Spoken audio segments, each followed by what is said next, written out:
The Transhumanism of Nanotechnology. Written, narrated, and presented by G3 using Canva. Blue Doodle project presentation template by Christina Kulebret.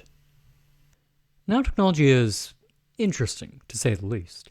It deals with the creation and usage of nanobots, or nanites, machinery at the scale of atoms and molecules between 1 and 100 nanometers, with incredible potential for good or evil, depending on their programming. Transhumanism, on the other hand, a little more complicated.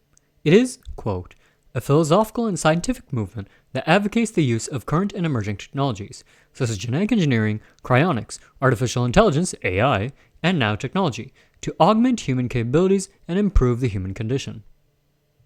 Everyone fears the dreaded gray goo scenario, where nanites consume us all, turning us and the environment into a sea of silvery gray dust. And yet, we're enamored by the idea of using them to upgrade ourselves and the world around us. Imagine self-repairing architecture and infrastructure which could detect damage to themselves and act accordingly. Or even self-repairing humans, dogs, cats, and bearded dragons. Advanced immune systems that could better detect diseases and signs of aging, allowing ourselves and our furry, or scaly, companions to live longer and healthier lives. No more worrying about the kinds of food we eat. Our nanites would break down everything for us into all the basic components we need to survive. And what about search and rescue and exploration? Nanotech armor, like in Iron Man and Black Panther, or biological machinery, like in Generator Rex.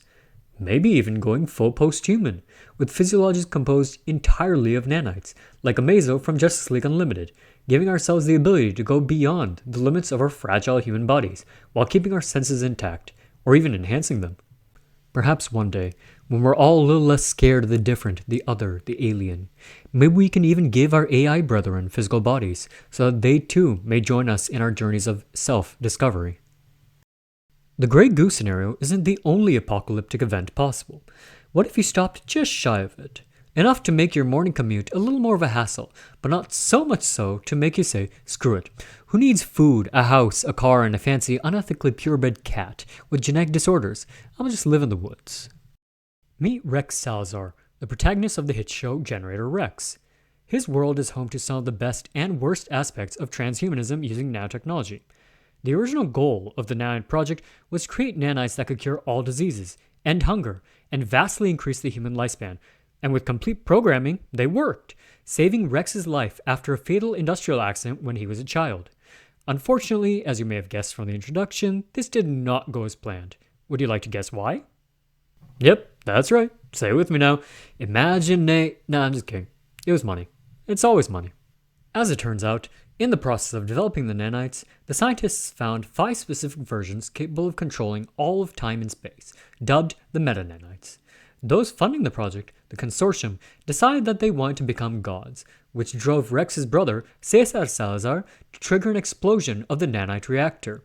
Incomplete nanites were launched sky-high, infecting the world around them, and 5 years later, the show begins. Some of the infected individuals become exponentially variegated organisms, or EVOs for short. Rex himself is in fact an EVO, though most aren't as lucky as him, instead mutating into mindless monsters rampaging through their streets.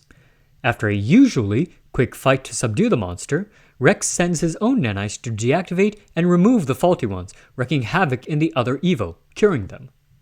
Rex's world does see a semi-happy ending though. At the end of the series, a full 6 years after the catastrophic explosion, he uses the meta-nanites and the god code they control to, quote, program the nanites in the reactor to initiate a worldwide cure event, as theorized by Cesar. Honestly, the moral of the story here is be very careful when designing these things. Because of what they're interacting with, i.e. living creatures, one wrong move and all of society could collapse, severely harming everyone in the process. This concept of being infected by microscopic machinery is nothing new though.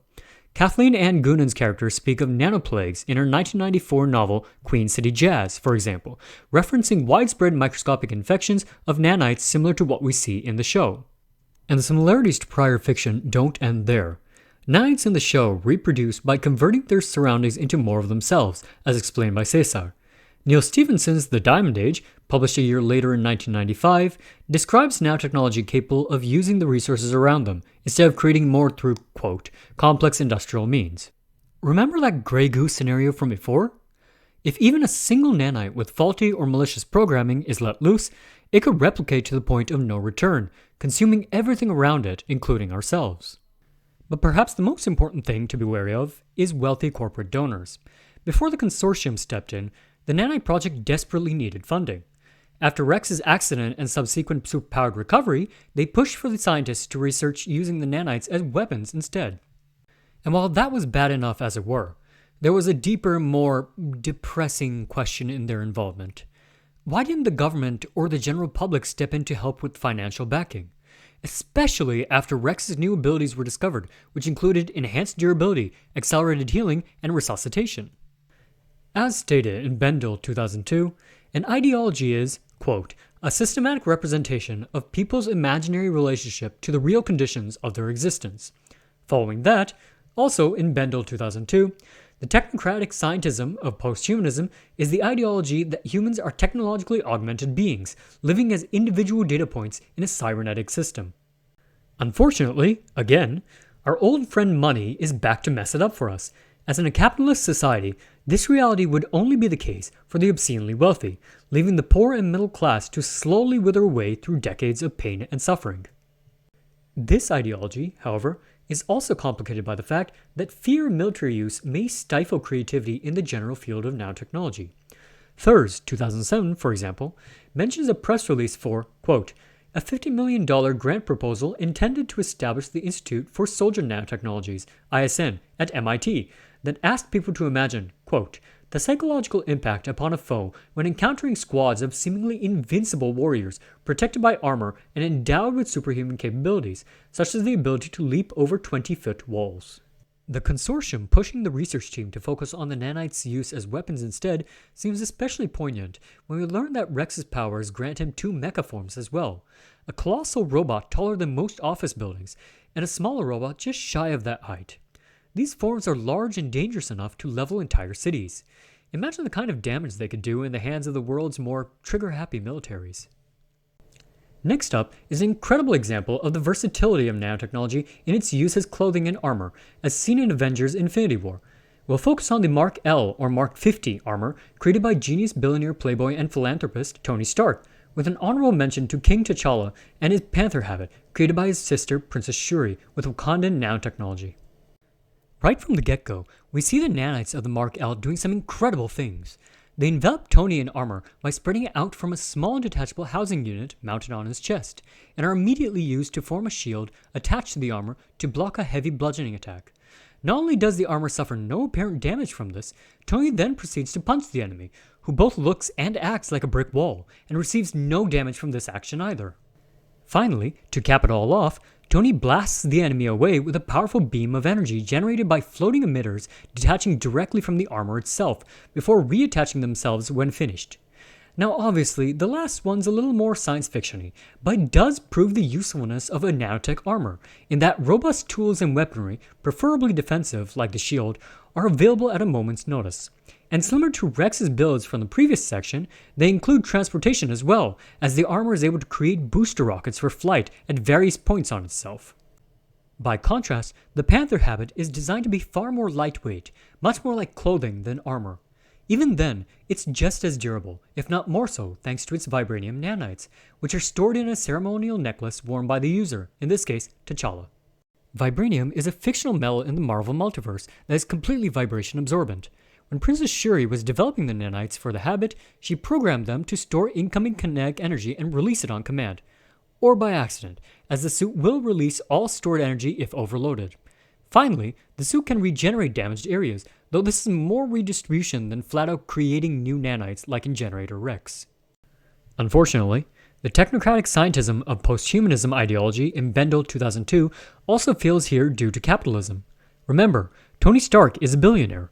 He may be a philanthropist, but without financial support from a wealthy government or the general public, he neither has the means nor the inclination to create such armors for use by the general public in search, rescue, and exploration. And while the denizens of Wakanda use vibranium all the time in everyday life, they were understandably isolationist until just recently, thanks to the versatility of the metal and its potential for creating incredibly destructive weaponry. As in the discussions surrounding the change of plans for the Nanite project in Generator Rex, the Wakandans' fears are validated by the $50 million grant for the ISN at MIT and the accompanying press release lauding the capabilities of super soldiers with nanotech armor and the psychological impact it would have on their enemies. The Panther habit and the Mark L being almost completely resistant to conventional munitions and other forms of kinetic damage means that militaries could use them to tear through enemy lines, which, while great for the service members, is not so great if they decide to go rogue or the technology falls into the hands of more brutal regimes. Altogether, these factors ensure that, if an individual was not born with the resources of Tony Stark, or in the Afrofuturistic nation of Wakanda, they would never even remotely gain access to these forms of technology that could so improve their daily lives, whether now or in the future.